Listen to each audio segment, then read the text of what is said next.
அல்லாஹ்வால் நமக்கு கொடுத்திருக்கக்கூடிய மிகப்பெரிய ஒரு அருளான ஒரு நாளாக இருக்கிறது.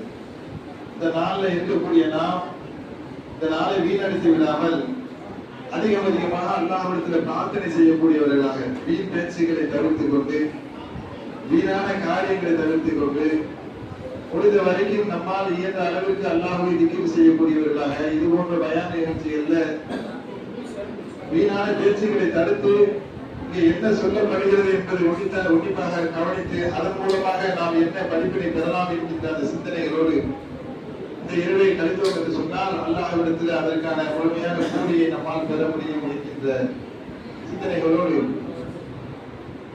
நாம் எல்லாம் அல்லாஹ்வுடைய தூதர் நபிகள் நாயகம் ஸல்லல்லாஹு அலைஹி வஸல்லம் அவர்களை நம்முடைய உயிரிலும் மேலாக நேசிக்க வேண்டும். அல்லாஹ்வுடைய தூதர் நபிகள் நாயகம் ஸல்லல்லாஹு அலைஹி வஸல்லம் அவர்கள் அப்படித்தான் நமக்கு கற்றுத் தந்திருக்கிறார்.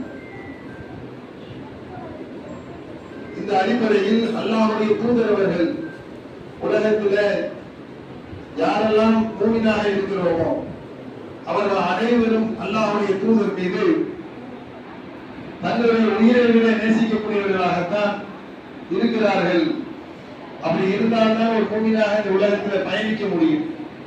அப்பேற்பட்ட